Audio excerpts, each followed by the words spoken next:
হিন্দু ভাইয়েরা, খ্রিস্টান ভাইয়েরা, মাজুসি ভাইয়েরা ও মুসলিম যারা, তারাও শুনেন। যারা আওয়ামী লীগ করেন তারাও শুনেন, যারা বিএমপি করেন তারাও শুনেন, যারা জামাত ইসলাম করেন তারাও শুনেন, যারা চোরমুনায় হাত পাকা করেন তারাও শুনেন, যারা খেলাফত মজলিস করেন তারাও শুনেন, যারা তাবলিগ করেন তারাও শুনেন, যারা জাতীয় পার্টি করেন তারাও শুনেন, যারা নিজেদেরকে মানুষ মনে করেন তারা সবাই শুনেন। আগে আল্লাহ নবীদেরকে খাস করে বললেন, পরে আল্লাহ মুমিনদেরকে খাস করে বললেন, এখন আল্লাহ পুরো পৃথিবীর সমস্ত মানুষদেরকে বলতেছেন, ইয়া আইয়ুহান নাস, হে মানুষ সকল, দুনিয়াতে যত মানুষ আসছো, যত মানুষ দুনিয়াতে আসবা সকলেই শুনো, কুলু মিম্মা ফিল আরদি হালালান তয়্যিবা, পৃথিবীতে যত উৎকৃষ্ট খাবার আছে, হালালান তয়্যিবা, উত্তম খাবার, হালাল রিজিক, এটা তোমরা খাও। সাবধান, ওয়ালা তাত্তাবিউ খুতুওয়াতিশ শাইতান, শয়তানের কথা মানবা না, শয়তানের পথে চলবা না। কেন? ইন্নাহু লাকুম, নিশ্চয় শয়তান তোমাদের, আদুউম মুবিন, নিশ্চয় শয়তান তোমাদের প্রকাশ্য শত্রু। এদিকে তাকান, এ দেখেন এখানে 114টা সূরা আছে। এই কুরআনুল কারীমের 30টা পারা, 114টা সূরা আছে।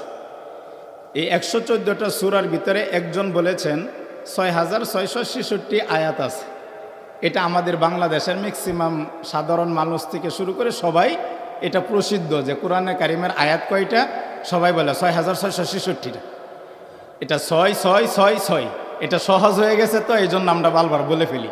এবং বলতে বলতে বলতে বলতে এটা এমন প্রসিদ্ধ হয়েছে যে আমাদের বাংলাদেশে এখন সবাই বলে কোরআনের আয়াত কয়টা, কয় রে 6666টা। এটা কিন্তু আমরা অনেকেই জানি না, কম বেশ কিন্তু আছে, কিন্তু প্রসিদ্ধ হয়ে গেছে, এই জন্য আমরা এটাই বলতেছি। ভাই, এই কুরআনুল কারীমের ভিতরে শুরু থেকে বিসমিল্লাহির রহমানির রহিম, এরপরে আলহামদুলিল্লাহি রাব্বিল আলামিন, এই আয়াত থেকে শুরু করে মিনাল জিন্নাতি ওয়ান নাস, শেষে ওয়ান নাস পর্যন্ত 30টা পড়া, 114টা সূরা, এক রেওয়ায়াত অনুযায়ী যেটা আমরা সবাই জানি 6666টা আয়াত আছে। এখন ভালো করে এদিকে শুনেন, এখন যদি এই কুরআনুল কারীমের 30 পারা থেকে 114টা সূরা থেকে 6666 আয়াত থেকে কোনো আয়াতে কারিমার তরজমা অথবা ব্যাখ্যা অথবা একটু তাফসির যদি আপনাদেরকে শোনাই, এখন শুনাইতে গেলে দেখা গেছে অনেক সময় মসজিদের সভাপতি, সহসভাপতি, সেক্রেটারি, কেশিয়ার সাহেব সহ এলাকার মেম্বার, চেয়ারম্যান, এমপি, প্রেসিডেন্টের বিরুদ্ধে অনেক সময় কথা চইলা যা, কিন্তু কথাটা কার? এই যে ঘুমায় পড়তেছে, বলেন কোরআনের কথাটা কার? এখন যদি আপনার এলাকার একটা মেম্বার সাহেব, চেয়ারম্যান সাহেব, এমপি সাহেব, উনি প্রধানমন্ত্রী সাহেব, আরও অনেক কিছু সাহেব, উনি বড় নেতা, ছোট নেতা, আরও অনেক ধরনের নেতা হইয়া উনি যদি বলে হুজুর সুদের আলোচনা করার দরকার নাই, নরম নরম কথাগুলো বলেন, হুজুর ঘুষের কথা বলার দরকার নাই, অন্যের জমিন আত্মসাৎ করি আমরা, বিচার আচার করে টেবিলের তল দিয়ে কি খাই না খাই, ওটা আপনার বলার অধিকার নাই। কেন? আপনাকে কন্ট্রাক্ট করেছি, টাকা দিব 50,000, তাহলে আপনি আমার বিরুদ্ধে ওয়াজ করতে পারবেন না। এখন আপনি বলেন, আপনার বিরুদ্ধে ওয়াজ যাইলে আল্লাহ খুশি হয়, আর আপনার বিরুদ্ধে ওয়াজ গেলে আপনি খুশি হন। পৃথিবীতে কোনো মানুষকে খুশি করার দায়িত্ব কোনো ব্যক্তির নয়। আপনি রাগ করলেও আমার কিছু করার নাই। আগামী বছর থেকে মৃত্যু পর্যন্ত আর কোনোদিনও যদি এই এলাকায়, আশপাশে কোনো এলাকায়, ত্রিশালের কোনো মাটিতে, ময়মনসিংহের কোনো মাটিতে যদি আমার মতন মুফতি মামুনুর রশিদকে যদি জীবনে আর কোনোদিন দাওয়াত নাও দেন, এরপরেও আফসোস নাই। কারণ হইল যে সময়টুকু আমি পাইছি, এখন যেই সময়টুকু আমাকে দেওয়া হয়েছে, আমি চাই আমাদের বিষ্ণুপুরের মানুষ, ত্রিশালের মানুষ, ময়মনসিংহের মানুষ কিছু কথা, আজকে সঠিক কিছু কথা শুই না যাক। যদি আল্লাহ তৌফিক দান করে তাহলে আমল করার, যদি আল্লাহ তৌফিক দান করে কোনোদিন আমল করার সুযোগ পাইতে পারে। এখন কি শুনাইব নাকি ছাইরা দিব? বলেন, ভালো করে কথা বুঝে কইবেন, ভালো করে কথা বুঝে যাবেন। আমি কিন্তু কোরআন শরীফ হাতে নিয়ে আসছি, এটা আমার কোরআন শরীফ না, আমার বাড়ি ময়মনসিংহ চরখরিচা, নদীর উপরে ওই পারে অনেক দূরে। আমি ওইখান থেকে কোরআন শরীফ নিয়ে আসি নাই, আপনাদের মসজিদ মাদ্রাসা থেকে কোরআন শরীফ নিয়ে আসছি। এটা আপনাদের মসজিদের কোরআন শরীফ। কিনে দিছেন কে? হয়তো আপনি পড়ার জন্য দিছেন। আমি আপনাদের মসজিদ থেকে কোরআন শরীফ নিয়ে আসছি। এখন আমি কি এই কোরআন শরীফ থেকে খুইলে আলোচনা কিছু শুরু করব? কথা কয় না? পিছনে যারা আছেন কি কষ্ট হইতেছে? আলোচনা কি কোরআন শরীফ থেকে শুরু করব না বাপ দাদার কি ইচ্ছা কাহিনী শোনাইব? বলেন বলেন, সবাই বলেন। কোরআন শরীফ থেকে শোনাইব? যদি আপনার বিরুদ্ধে যা শুনবেন, আপনার নেতা নেত্রী প্রেসিডেন্ট বাংলাদেশ পুরো পৃথিবীর যদি বিরুদ্ধে যা, এরপরেও কোরআনের কথা মানতে বাধ্য। কেন? আমি আর আপনি মুসলিম, আমার আর আপনার জান্নাত আছে, আমার আর আপনার জাহান্নাম আছে। হাজী সাহেব নামাজ পড়েন, রোজা রাখেন, হজ করছেন, জাকাত দিছেন, সদকাও করেন, সব ঠিক আছে, কিন্তু আপনি তো ঘন্টার ঘন্টা টিভির দোকানে বসে বসে নাচ গান সিনেমা দেখেন। আপনার অবস্থা কি হাজী সাহেব? আপনি 5 বার হজ করেছেন ঠিক, 70 বছর যাবত আপনি 5 ওয়াক্ত নামাজ, তাহাজ্জুদ পড়েন, ইশরাক পড়েন, আওয়াবিন পড়েন, আরো চাষতের নামাজ পড়েন, সামনের কাতারা নামাজ পড়েন, কপালে দাগ ফালাই দিছেন। আপনি সুদ খান। খুদার কসম, এই কোরআন বলেছে 1 ওয়াক্ত 1 মিনিটের জন্য, 1 সেকেন্ডের জন্য আপনার কোনো ইবাদত আল্লাহর দরবারে কবুল হবে না। আপনি সুদ না ছাড়লে আপনার ইবাদত কবুল হবে না, ঘুষ না ছাড়লে আপনার ইবাদত কবুল হবে না।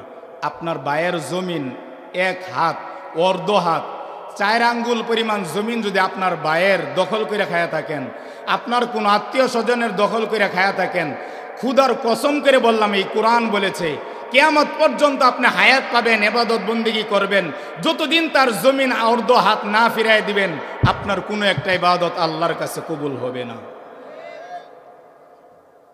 কথা ঠিক আছে? খুললাম কোরআন শরীফ, রাগ করবেন না তো?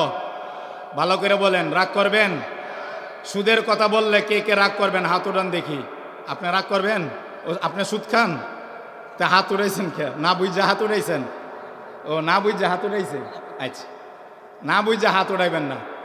সুদ, ঘুষ, দুর্নীতি আজকে আমাদের সমাজের ভিতরে ম্যাক্সিমাম লোক নামাজ পড়ে ঠিক যারা, এদের ভিতরে 99%, 95, আরও ধরেন 80, আরও নিচে নামেন 70, 60, এরকম করতে করতে ম্যাক্সিমাম লোকই বিভিন্ন হারামের সাথে জড়িত হয়ে গেছে। এখন যেই মসজিদের ইমাম সাহেব সুদের কথা বলে, পরের সপ্তাহে ইমাম সাহেবকে সভাপতি কানে কানে ক, আব্দুর রহমান হুজুর, গতকালকে তো মুরগিতে ভাত খাওয়াইছিলাম আমার বাসায়, আপনি যে সুদের ওয়াজ করছেন মসজিদেও দেখছি, আবার আমার ফ্যান মিট কইরা চাইছেন, আমার কথাই কইছেন। বলেন কেডা শিখাই দিছে? ও সেক্রেটারি শিখাই দিছে। এই জন্য আপনারা এরকম করেন। সত্য কথা বললে অনেকে আছে পছন্দ করে না। মুরব্বী খুব সুন্দর আলোচনা আমার মনে হয় শুনছেন। উনি আলোচনা শোনার পরেই কিন্তু গাজীপুরি সাহেবকে বলছেন, হুজুর ওয়াতাওয়াসাউ বিল হক ওয়াতাওয়াসাউ বিস সবর, এই 2টা আলোচনা করেন। আমি সংক্ষিপ্ত এই সূরাটার তরজমা আপনাদেরকে শোনাই। আল্লাহ বলেছেন সময়ের কসম, ওয়াল আসর, যুগের কসম, সময়ের কসম, আসরের কসম। সময়ের কসম, আসলে আল্লাহর কসম খাওয়ার কোনো প্রয়োজন নাই। তাফসীরের মুফাসসির ফি জিলালিল কোরআনের ভিতরে আল্লামা সাইয়্যিদ কুতুবউদ্দিন শহীদ রহমাতুল্লাহ আলাইহি উল্লেখ করেছেন, কুরআনুল কারিমে বিভিন্ন আয়াতে, বিভিন্ন সূরায়, বিভিন্ন আয়াতে কারিমার শুরুতে বিভিন্ন জায়গায় আল্লাহ যখন কসম খান, কসম খেয়ে যেই শব্দটা, যেই কথাটা পরবর্তীতে বলবেন, এটা অনেক গুরুত্বপূর্ণ কথা। এটা যেন আমার ভিতরে আপনার ভিতরে গুরুত্ব হয় বা গুরুত্ব আসে, গুরুত্ব দিয়ে বুঝি আমল করার চেষ্টা করি। এই জন্য আল্লাহ বিভিন্ন সূরার শুরুতে, বিভিন্ন আয়াতের শুরুতে বিভিন্নভাবে কসম খান। সূরা আসরের কসম খেয়ে বললেন আল্লাহ, ওয়াল আসর, আসরের সময় কসম খেয়ে বললাম, ইন্নাল ইনসানা লাফি খুসর, পৃথিবীতে সমস্ত মানুষই ক্ষতিগ্রস্তের ভিতরে আছে। 4 শ্রেণীর মানুষ ছাড়া, বলেন 4 শ্রেণীর মানুষ ছাড়া সবাই কের ভিতরে আছে? ক্ষতির ভিতরে আছে। 1, ইল্লাল্লাযীনা আমানু, যারা একমাত্র আল্লাহর প্রতি ঈমান আনে তারা ক্ষতিগ্রস্তের ভিতরে পড়বে না। 2 নম্বর, ওয়া আমিলুস সলিহাত, নেক আমল করে, সৎ আমল করে। তাহলে পৃথিবীতে সব মানুষ ক্ষতিগ্রস্তের ভিতরে পড়বে 4 শ্রেণীর মানুষ ছাড়া। 1, যারা ঈমান আনছে। 2, যারা ঈমান আনার পরে আমল করে। 3, ওয়াতাওয়াসাউ বিল হক, সৎ পথে নিজেও চলে, অপরকে সৎ পথে চলার পরামর্শ দেয়, বলে, আদেশ করে, হুকুম করে, পরামর্শ দেয়, ভাই আপনি সৎ পথে চলেন, সৎ পথে ইনকাম করেন, সৎভাবে আচার আচরণ করেন। এই সৎ পথে যারা চলে তালা ক্ষতিগ্রস্তের ভিতর না। ওয়াতাওয়াসাউ বিসসবর, যারা মুসিবতের সময় ধৈর্য ধারণ করে, অপরকে ধৈর্য ধারণ করার জন্য নসিহত করে, ওসিয়ত করে, বুঝা, তাকে পরামর্শ দেয়। এই 4 শ্রেণীর লোক সারা পৃথিবীতে সবাই ক্ষতিগ্রস্তের ভিতরে। মুরব্বী, মোটামুটি কি আলোচনা ওনারটা শেষ হয়েছে? এখন আমাকে কি অনুমতি দিবেন আমার আলোচনা করার জন্য? ওনারটা যেহেতু আফসোস রয়ে গেছে, আমি শেষ করলাম। 4 শ্রেণীর লোক সারা সবাই ক্ষতিগ্রস্তের ভিতরে। 1 নম্বর কে দেখি বলেন তো, বলেন না কে? যারা ঈমান আনছে। এখন আমাদের সমাজের ভিতরে অনেকে ঈমান আনছে, যেই দাওয়াতের তাবলিগের সাথী ভাইয়েরা মসজিদে আসার পরে গিয়ে বলে, ভাইজান মসজিদে 3 দিনের একটা চিল্লার জামাত আসছে, আপনি নামাজে আসেন। আরে হুজুর, আপনি আমার দাওয়াত দেন, আমি তো মসজিদের সভাপতি, আমি তো 3 লাখ টাকা মসজিদেই দিছি, আমি তো সেক্রেটারি 1 লাখ টাকা দিছি, আমি সভাপতি কেশিয়ার, আমি তো 1.5 লাখ টাকা মসজিদে দিছি, আমার লাগে তো মসজিদে 5 ওয়াক্ত নামাজের পরপরই তো আমি তো ঈমান আনছি, আমি আমল না করলে কি হইব? মসজিদের ইমাম সাহেব তো 5 ওয়াক্ত নামাজের পরে আমার লাগে স্পেশাল দোয়া করে। সভাপতি সাহেব, আপনার কপাল পুইরা গেছে। মনে রাখবেন, ঈমান আনার পরে 2য় নম্বর কাজ হইল আমল করা। কি করা? কথা কয় না? জুড়ে বলেন, জুড়ে বলেন। এই আমল কি করবেন, এই আমল সম্পর্কে আজকে আমি 5টা কথা বলবো। 1 নম্বর, ভালো করে দেখেন। আউযু বিল্লাহি মিনাশ শাইতানির রাজীম। মান আমিলা সালিহাম মিন যাকারিন আও উনসা ওয়া হুয়া মুমিন فلنحيينه حياة طيبة ولنجزينهم أجرهم بأحسن ما كانوا يعملون। সূরা নহল, কুরআনুল কারীমের 114টা সূরার ভিতরে 16 নম্বর সূরার নাম হইল সূরা নহল। 16 নম্বর সূরা, 14 নম্বর পড়ার 17 নম্বর পৃষ্ঠার 7 নম্বর 8 নম্বর লাইনের 97 নম্বর আয়াত। আল্লাহ বলেন, মান, যেই ব্যক্তি, আমিলা সলিহান, নেক আমল করবে। এদিকে তাকান, কষ্ট হইতেছে? ঘুমা ধরছে? খারাপ লাগতেছে? কথা একটু সময়, অল্প সময় আপনাদেরকে একটু কষ্ট দিই। তর্জমাটা শুনেন। মান আমিলা সলিহান, যেই ব্যক্তি নেক আমল করবে, মিন জাকারিন, চাই সে পুরুষ হোক, আও উনসা, চাই সে মহিলা হোক। অর্থাৎ আল্লাহ বুঝান, যেই পুরুষ যেই নারী নেক আমল করবে, আমি আল্লাহ তাকে প্রথম কি দিব? ওহুয়া মুমিন, তাকে মুমিন হিসাবে ঘোষণা করব। আল্লাহু আকবার। ঈমান আনার পরে নেক আমল যারা করবে তাদেরকে মুমিন সার্টিফিকেট দিবেন কে? এখন একটু তর্জমাটা আবার উল্টা দিক থেকে বলেন। যেই মুমিন, চাই সে পুরুষ হোক, যেই মুমিন চাই সে নারী হোক, যেই মুমিন পুরুষ অথবা নারী সে নেক আমল করে, আল্লাহ তাআলা তাকে কি দিবেন? ফালানুহইয়ান্নাহু হায়াতান তাইয়্যিবা, আমি আল্লাহ তাকে উত্তম জীবন যাপন করার ব্যবস্থা করে দিব। উত্তম জীবন যাপন, এখানে একটু ব্যাখ্যা শুনি। উত্তম জীবন যাপন উদ্দেশ্য হইল, তাফসিরে বিভিন্ন মুহাদ্দিসিনে কেরাম, তাফসিরে কুরতুবির ভিতরে আল্লামা ইমাম কুরতুবী রহমাতুল্লাহ আলাইহি এই আয়াতের এতটুকুর ব্যাখ্যা করেছেন যে ফালানুহইয়ান্নাহু হায়াতান তাইয়্যিবা, আমি আল্লাহ তাকে উত্তম জীবন যাপনের ব্যবস্থা করে দিব। এর অর্থ হইল, একজন মানুষের জীবনে চড়তে গেলে যখন যেটা প্রয়োজন, আমি আল্লাহ সময় সুযোগ করে তাকে ওই জিনিস পর্যন্ত পৌঁছে দিব। সুবহানাল্লাহ। 1 নম্বর, উত্তম জীবন যাপনের ব্যবস্থা আল্লাহ করে দিবেন নেক আমল করলে। 2 নম্বর, ওয়ালানাজজিয়ান্নাহুম আজরাহুম বিআহসানি মা কানু ইয়ামালুন। কিয়ামতের ময়দানে আল্লাহ, দুনিয়াতে আপনারা নেক আমল করবেন, আমরা নেক আমল করব, এর প্রতিদান হিসেবে আল্লাহ কিয়ামতের ময়দানে জাযা দিবেন, অর্থাৎ আল্লাহ তাআলা আমাদেরকে জান্নাত দান করবেন। তাহলে শর্ত হইল, ঈমান আনার পরে কি কাজ করতে হবে? নেক আমল। বলেন, বলে না, সবাই বলে না। ঈমান আনার পরে কি কাজ করতে হবে? নেক আমল। আমি কি আপনাদেরকে 5টা নেক আমলের কথা সংক্ষিপ্ত শোনাই? কথা বলে না। উলামায়ে কেরাম যারা আছেন আপনারাও এইভাবে শোনাবেন, আপনারাও শোনান, আমরা জানি, এরপরেও শোনাইবেন। আমি কি আপনাদেরকে 5টা নেক আমলের কথা সংক্ষিপ্ত আকারে শোনাবো? 1 মিনিটে বলি, রাগ করবেন না তো? পৃথিবীতে যত বড় বড় নেক আমল আছে, নামাজ, রোজা, হজ, যাকাত, জিহাদ, দাওয়াত, তাবলীগ, সৎ কাজের আদেশ, অসৎ কাজের নিষেধ, এইগুলোও নেক আমল। আমি আপনাদেরকে সংক্ষিপ্ত 5টা নেক আমল শোনাই। কুরআনে কারীম থেকে আমি এবং হাদিসে নববী থেকে 5টা নেক আমলের কথা শোনাই। 1 নম্বর নেক আমল, এইদিকে তাকান। এই যে মোবাইলে কথা তাইলে তো ভালো লাগে না আমার সামনে কিন্তু কেউ মোবাইলে কথা কইলে, বাদাম খাইলে, চা খাইলে, পান খাইলে, অন্য কিছু খাইলে আমার জেহেন তার দিকে চলে যায়, তখন আমি কিন্তু কথাটা বলতে পারি না। আপনারা কি আমাকে এই 5টা কথা বলার সুযোগ করে দিবেন? কথা কয় না, দিবেন?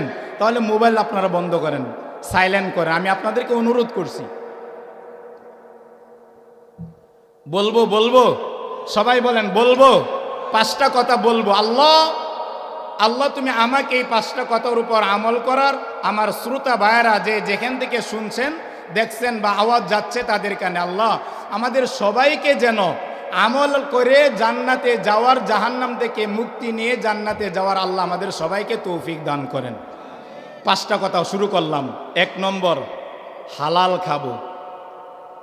এদিকে তাকান। 1 নম্বর, ভালো করে বলেন। 1 নম্বর হালাল খাবো। 2 নম্বর, নেক আমল করব। এই যে কিছুক্ষণ আগে যে বললাম, সূরা নহল, কুরআনুল কারীমের 16 নম্বর সূরা, 14 নম্বর পারা, 17 নম্বর পৃষ্ঠা, 7 নম্বর 8 নম্বর লাইনের 97 নম্বর আয়াত। মাত্র আপনাদেরকে তর্জমা শোনাইলাম, নেক আমল করবে। 1 নম্বর হালাল খাবে, 2 নম্বর সাধ্য অনুযায়ী নেক আমল করবে, 3 নম্বর মা বাবার খেদমত করবে, 4 নম্বর নেক আমল ঋণ পরিশোধ করবে, 5 নম্বর হাতের দ্বারা, জবান দ্বারা কাউকে কষ্ট দিবে না। এই 5টা নেক আমল যেই ব্যক্তি করবে, এই তাফসীরের 5টা আয়াত অথবা এই আয়াত থেকে বোঝা যায়, মুফাসসিরিনে কেরাম বলেছেন, এই 5টা আমল যদি কোনো ব্যক্তি করে যাইতে পারে, কিয়ামতের ময়দানে আল্লাহর নবী ফাখদ্দ বিয়াদি, আল্লাহর নবী তার হাতে দইরা জান্নাত পর্যন্ত পৌঁছায় দিবেন। না সুবহানাল্লাহ, যে আসতে কইছেন মনে হয় যে আপনারা ডায়াবেটিস রোগী। সুবহানাল্লাহ কইতে কি কষ্ট হয়? জুড়ে বলেন সুবহানাল্লাহ। আরে জুড়ে সুবহানাল্লাহ বললে মানুষ মনে করবে অনেক মানুষ, এজন্য তারা বাহিরে যারা আছে তারা আসবে। আরো জুড়ে বলেন আরেকবার সুবহানাল্লাহ। নারে তাকবীর, নারে তাকবীর। দিন ইসলাম, দিন ইসলাম, কোরআন হাদিসের আলো। নারে তাকবীর। কষ্ট হইতাছে? 5টা আমলের কথা বলি। 1 নম্বর কি বললাম? মাশাআল্লাহ, শ্রোতা ঠিক আছে, মাশাআল্লাহ। 1 নম্বর হালাল খাওয়া। দেখেন কুরআনুল কারীমে আল্লাহ পাক রব্বুল আলামিন কিভাবে বলেন, ইয়া আইয়ুহার রাসূল, হে রাসূলগণ। আব্বাজান কথা বললেন না। কোরআন শরীফের কথা, কোরআন শরীফ তেলাওয়াত করলে মনোযোগ সহকারে শোনা ওয়াজিব। শোনা কি ওয়াজিব? এখন কোরআন শরীফের তেলাওয়াত করতেছি, এখন কেউ কথা বললেন। আল্লাহ বলেন, ইয়া আইয়ুহার রাসূল, হে রাসূলগণ, কুলু খাও, মিনাত তয়্যিবাত থেকে, উত্তম বস্তু থেকে। 42টা তাফসিরের কিতাব আমাদের পুরা বাংলাদেশে চলে। এই 42টা তাফসিরের কিতাবের প্রত্যেকটা তাফসিরের মুফাসসির লিখেছেন তয়্যিবাত শব্দের অর্থ হইল হালাল খাওয়া। তয়্যিবাত শব্দের অর্থ কি দেখেন, ইয়া আইয়ুহার রাসূল, হে রাসূলগণ। একজন না সবাই, সমস্ত রাসূলগণকে আল্লাহ তাআলা অর্ডার করেন, ইয়া আইয়ুহার রাসূল, হে রাসূলগণ, কুলু মিনাত তয়্যিবাত, হালাল খাও। 1 নম্বর কি খাও? 2 নম্বর দেখেন, ওয়া আমালু সলিহা, 2 নম্বর নেক আমল করো। ইন্নী, নিশ্চয় আমি আল্লাহ, বিমা তা'মালুনা আলিম, হে বান্দারা, হে রাসূলগণ। 1 নম্বর হালাল খাবে, 2 নম্বর সাধ্য অনুযায়ী নেক আমল করবে। সাবধান, মনে রাখবে দুনিয়াতে যতদিন থাকবে যাই করো আর না করো আমি আল্লাহ কিন্তু জানি। ভালো করে খেয়াল করেন, নেক আমল 1 নম্বর না হালাল খাওয়া 1 নম্বর? হাজি সাহেব ভালো করে বলেন, আমির সাহেব, যুবক ভাই, বৃদ্ধ বাবাজিরা ভালো করে বলেন, 1 নম্বর হালাল খাওয়া না 1 নম্বর নেক আমল করা? এদিকে তাকান। তার মানে বোঝেন হাজি সাহেব, আমির সাহেব, ভালো করে খেয়াল করেন, এলাকার মেম্বার সাহেব, চেয়ারম্যান সাহেব, এমপি সাহেব, মন্ত্রী সাহেব, প্রেসিডেন্ট সাহেব সহ আপনারা আমরা যারা আছি সবাই শুনেন, আপনি নামাজ পড়েন, রোজা রাখেন, হজ করেন, যাকাত দেন, জিহাদ করেন, তাবলিগ করেন, সৎ কাজের আদেশ করেন, অসৎ কাজের নিষেধ করেন, মসজিদ করেছেন, মাদ্রাসা করেছেন, মাহফিলে টাকা দিয়েছেন, দান করেন, সদকা করেন, আরো যত ভালো ভালো কাজই আছে আপনি যাই করেন, কিন্তু আপনি হালাল খান না, 2 নম্বরের কাজের মধ্যে আপনি আছেন। 1 নম্বর মুসলমান এখন আপনি হন নাই। কথা বলেন ঠিক কিনা?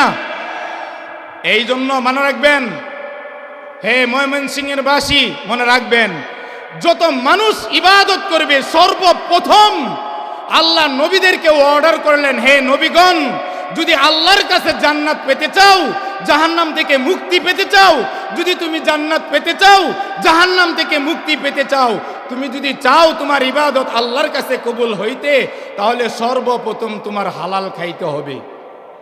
সর্বপ্রথম কি খাবেন?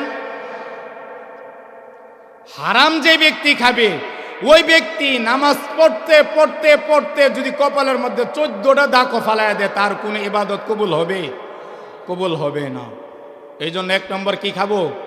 হালাল খাবো। দেখেন এখানে হালাল খাওয়ার কথাটা আল্লাহ 1 নম্বর নিছেন। সত্যি কথা কি জানেন, আমাদের হাজী সাহেব না, তাবলিগের আমির সাহেব না, সভাপতি সাহেব না, ওনারা সুদ খা, সুদের টাকা দিয়ে ব্যবসা করে 5 তলা বিল্ডিং বাড়ায় অনেক কিছু করেছে। এখন চিন্তা করেছে, আমি তো মসজিদের সভাপতি হয়ে গেছি, এখন আমি তো এত টাকা পয়সার মালিক হয়ে গেছি, হুজুররাও আমার জন্য দোয়া করে, আচ্ছা একটু পশ্চিম দিকে ঘুরে আসি, গিয়া হজ করে উমরা করে আসছে, এখনও সুদ ছাড়ে না। হাজী সাহেব, কপাল আপনার পুড়ছে, মনে রাখবেন, আপনার পশ্চিম দিকে আপনি কাবাগর জিয়ারত করতে গেছেন। সত্যি কথা, খুদার কসম, আল্লাহর কোরআন হাতে নিয়ে বললাম, যদি অর্ডার থাকতো কোনো মুসলমানকে সরাসরি ডাইরেক্ট শয়তানের শরীরে পাথর মারার জন্য, আপনার মতন হাজারো হাজী সাহেবকে কাবার ঘরের প্রান্তরে, কাবা ঘরের চত্বরে গিয়ে হাজী সাহেবরা ওই জায়গায়, নির্দিষ্ট জায়গায় শয়তানকে পাথর না মাইরা সরাসরি আপনার শরীরে পাথর মারত। কথা কয় না? কেন কথা কন না? কে কারণ হইল, দেখেন আদম নবীকে সেজদা করে নাই ইবলিস, কয়টা সেজদা করে নাই? কথা কয় না। আল্লাহর হুকুম কয়টা মানে নাই? আল্লাহর হুকুম একটা না মানার কারণে ইবলিসকে যদি আল্লাহ কিয়ামত পর্যন্ত যদি লানত অভিশাপ দিয়া থাকে, আর হাজী সাহেব নামাজ পড়েন না, আপনি হাজি হাজেন, নামাজ পড়েন, সুদ ছাড়েন না, সুদ দেওয়া বন্ধ করেন না, ঘুষ ছাড়েন না, ঘুষ দেওয়া বন্ধ করে না, আপনি বিচার আচার করলে টেবিলের নিচ দেয়, ডাইনে দেয়, বামে দেয়, টাকা খাওয়া বন্ধ করেন না, আপনি বিচার করার সময় টাকা না দিলে আপনি বিচার করেন না, আপনি এত বড় হাজী সাহেব হইছেন, আপনার কোনো ইবাদত আল্লাহর কাছে কবুল হবে? জুড়ে বলেন হবে? এমন হাজী সাহেব কেডা কেডা আছেন? হাত তোড়ান তো দেখি। এরম হাজী সাহেব কেউ আছেন? হাত উঠান তো দেখি। কেউ নাই? বাবারে বাবা, নাই না? আছে না নাই? বলেন আছে না নাই? কে আছেন? হাত তুলেন তো দেখি। হাত তুলবে না? লজ্জা লাগে? যদি লজ্জা লাগে মনে রাখেন, এখন এই ময়মনসিংহবাসীকে আপনি লজ্জা করেন, কিয়ামতের ময়দানে যারা সুদ খাবে, সুদ নিবে, সুদ দিবে, যারা ঘুষ খাবে, ঘুষ নিবে, ঘুষ দিবে, যারা সুদ ঘুষের সাক্ষী হবে, রাস্তায় দেখায় দিবে, কিয়ামতের ময়দানে জিনের রুগীরারে, জিনে আসর করলে কোনো মানুষকে যেমন সে আবল তাবল পাগল নামি করতে থাকে, কিয়ামতের ময়দানে আদম নবী থেকে শুরু করে কিয়ামত পর্যন্ত যত মানুষ হাসরের ময়দানে উপস্থিত হবে, এই সুদখুর ঘুষখুরদের অবস্থা এই পাগলের মতন উঠতে থাকবে, পাগলের মতন করতে থাকবে। মানুষ দেখেই বুঝে ফেলবে এই হাজী সাহেব, আমির সাহেব, হুজুর, মোল্লা, মসজিদের ইমাম সাহেব, খতিব সাহেব, অমুক তমুক, এদেরকে শয়তানে ধরছে। না না না, এরা দুনিয়াতে থাকা অবস্থায় সুদ ঘুষ খাইছে। তখন লজ্জা আপনি কোথায় নেবেন?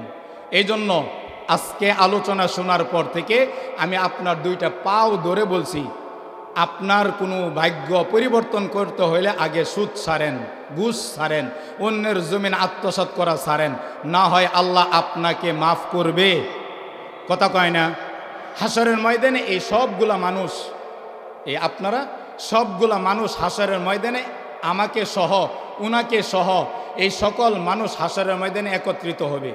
আল্লাহ আমাকে জিজ্ঞাসা করবে, দেখো তো, আপনাদেরকে জিজ্ঞাসা করবে, দেখো তো, এই যে মুফতি মামুনুর রশিদ পুরাবাড়ি বাজারে কেন্দ্রীয় জামে মসজিদের ইমাম ছিল, উনি যে তোমাদের এলাকায় বয়ান করতে গেছিল, উনি কি তোমাদের মন মতন বয়ান করছে না কোরআনের কথা বলছে?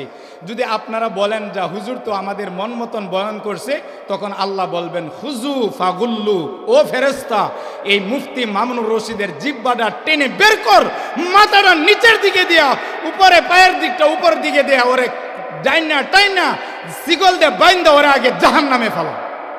আগে আল্লাহ আমাকে জাহান্নামে ফেলাইবে, আমি নিজে জাহান্নাম থেকে বাঁচতে চাই। আল্লাহ কোরআনে সূরা আত-তাহরিমে বলেছেন, ইয়া আইয়ুহাল্লাযীনা আমানু, হে বিশ্বাসীগণ, হে মুমিনগণ, উ আনফুসাকুম ওয়া আহলিকুম নার, তুমি নিজেও জাহান্নাম থেকে বাঁচাও, তোমার পরিবারকে বাঁচাও, তোমার দেশ ও জাতি ভাইদেরকে বাঁচাও। সূরা আত-তাহরিম 66 নম্বর সূরা 28 নম্বর পারার 19 নম্বর পৃষ্ঠার 13-14 নম্বর লাইনের 14-15 নম্বর লাইনের 6 নম্বর আয়াতে আল্লাহ তাআলা বলছেন, তুমি নিজেও জাহান্নাম থেকে বাঁচো, তোমার আহাল পরিবার পরিজনকেও জাহান্নাম থেকে বাঁচাও। আমি আপনাকে পরিবার মনে করে জাহান্নাম থেকে বাঁচানোর জন্য বলছি। আল্লাহ বলেছেন, আল্লাহ তাআলা আদম নবী থেকে ঈসা নবী পর্যন্ত আমাদের নবী থেকে শুরু করে সবাই দুইটা অর্ডার করেছিলেন, হে নবীগণ সবাই শুনে রাখেন, দুনিয়াতে আপনাদেরকে দুনিয়াতে পাঠাইছি, 1 নম্বর আপনাদের দায়িত্ব হলো হালাল খাবেন, আর 2 নম্বর নেক আমল করবেন। এখন বলেন, নামাজ আগে না হালাল খাওয়া আগে? সবাই বলেন, রোজা আগে না হালাল খাওয়া আগে? হজ আগে না হালাল খাওয়া আগে? যাকাত দেওয়া আগে না হালাল খাওয়া আগে? আপনি মসজিদ মাদ্রাসা করবেন এটা আগে না আপনি নিজে আগে হালাল খাবেন এটা আগে? কথা কয় না কে? আপনি আগে হালাল খাবেন, আগে আপনি হালাল খাবেন। এই দেখেন, এই সূরা মুমিনুন যে আয়াতটা আপনাদেরকে তেলাওয়াত করে শোনাইলাম, ইয়া আইয়ুর রুসুল, হে রসুলগণ, কুলু মিনাত তাইয়্যিবাত, হালাল খান, ওয়া আমালু সলিহাত, এরপরে নেক আমল করেন, ইন্নী বিমা তা'মালুনা আলিম, আমি আল্লাহ কিন্তু সব জানি। আপনি কি নেক আমলও করেন না সুদও খান?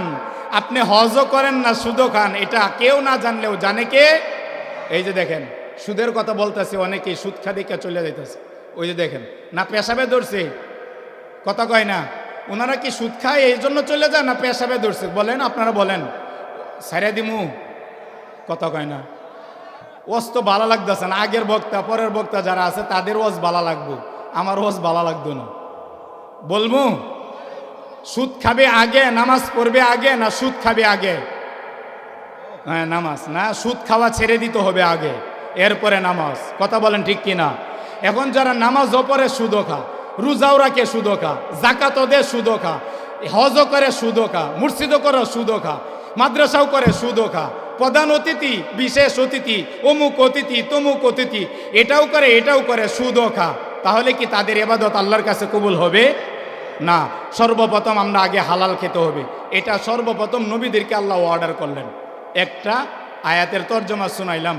সূরায়, এই আয়াতটা কোথায়? সূরায়ে মুমিনুন, কুরআনুল কারীমের 114টা সূরার ভিতরে 23 নম্বর সূরা, সূরায়ে মুমিনুন, 23 নম্বর সূরা, 18 নম্বর পড়ার 4 নম্বর পৃষ্ঠার 9 নম্বর 10 নম্বর লাইনের 51 নম্বর আয়াত। এটা শুনাইলাম। আল্লাহ তাআলা নবীদেরকে অর্ডার করলেন, হে নবীগণ, তোমরা সকলেই একটা কাজ করবে দুনিয়াতে যাওয়ার পরে। 1 নম্বর হইল তোমরা হালাল খাবে, 2 নম্বর নেক আমল করবে। এখন আপনারা বলেন তো, যেই নবীরা মাসুম ছিলেন, নিষ্পাপ ছিলেন, ওই নবীদেরকে আল্লাহ তাআলা হালাল খাওয়ার জন্য বলতেছেন, তাহলে আমরা কি নিষ্পাপ? কথা কয় না? আমাদের গুনার অভাব নাই। এখন আমরা যদি এত গুনাহ হওয়ার পরেও যদি আমরা হারাম খাই, তাহলে আমাদের অবস্থা কি হইতে পারে? আপনি নিজেই বিবেক বিবেচনা করে খাটান। আল্লাহ আমাদের সবাইকে হালাল খাওয়ার তৌফিক দান করেন। জুড়ে বলেন, সবাই বলেন। 1 নম্বর, আল্লাহ নবীদেরকে অর্ডার করলেন হালাল খাওয়ার জন্য।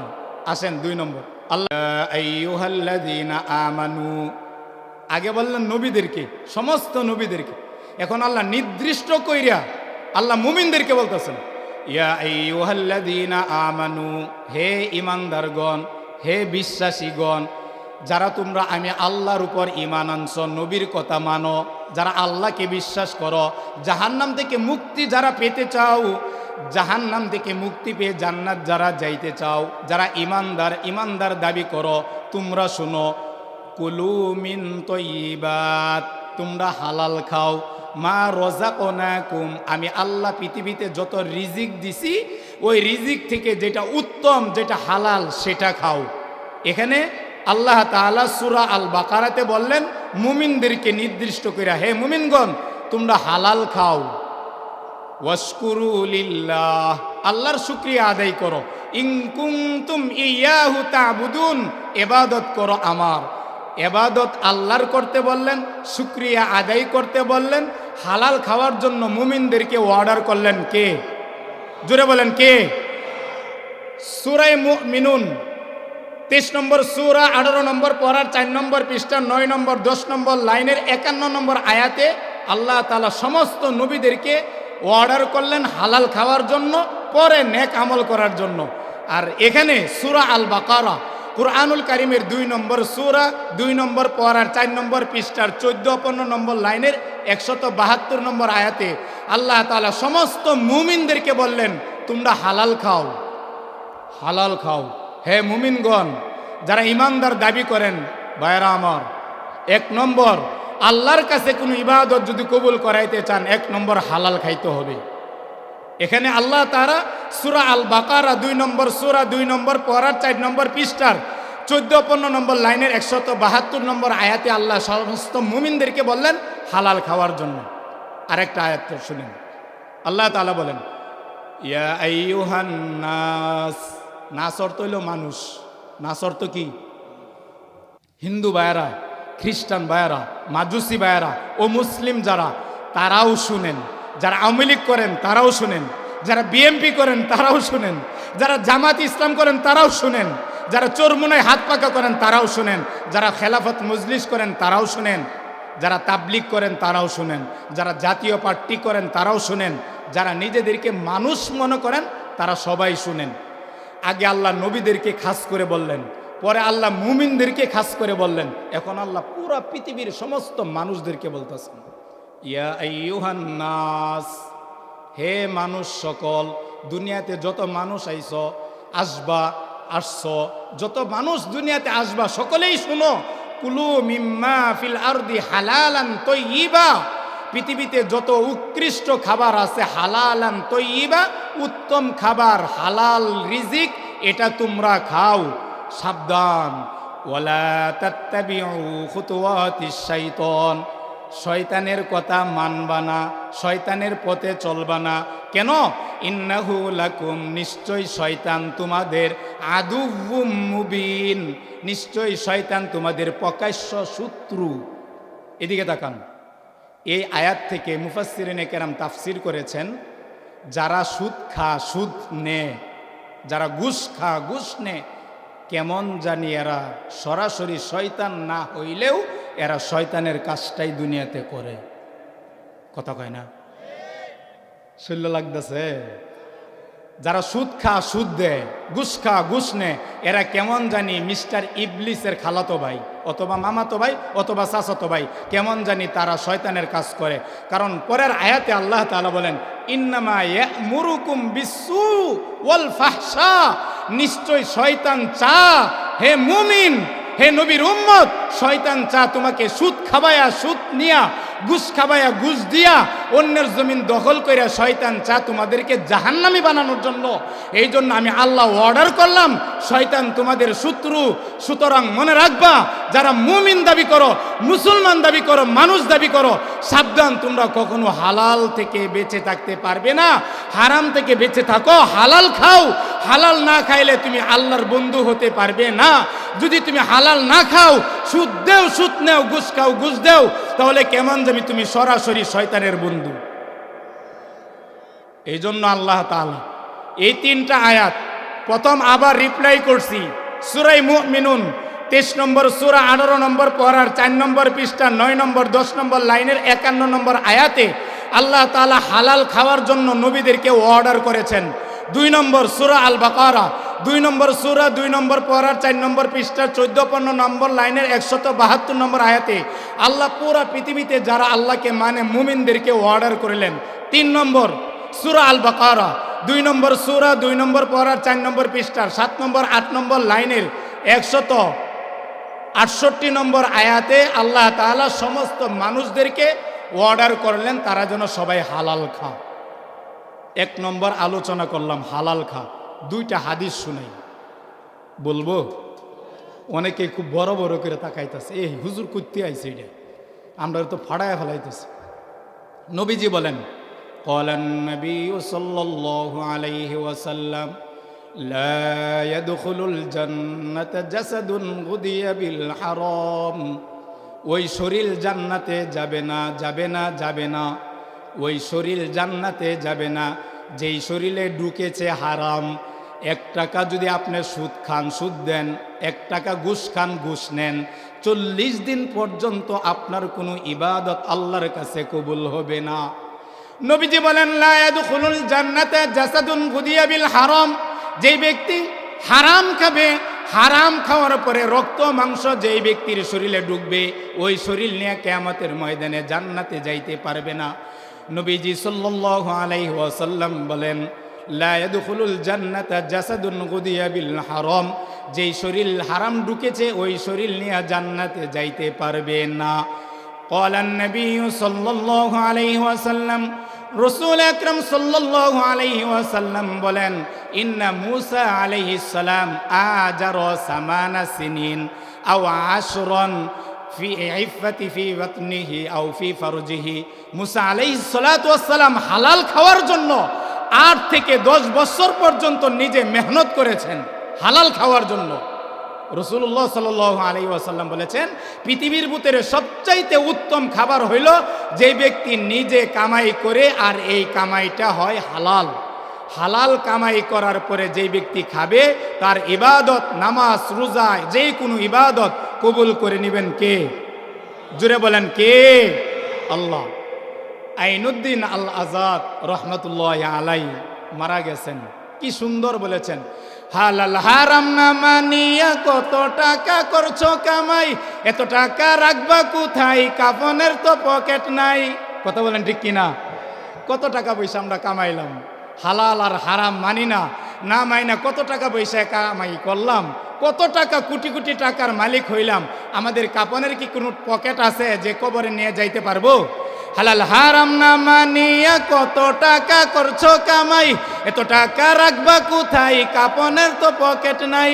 টাকা পয়সা লইয়া কি কেউ কবরে গেছে? আপনাদের এলাকায় টাকা পয়সা লইয়া কি কেউ কবরে গেছে? কবরে যাওয়া যায় না।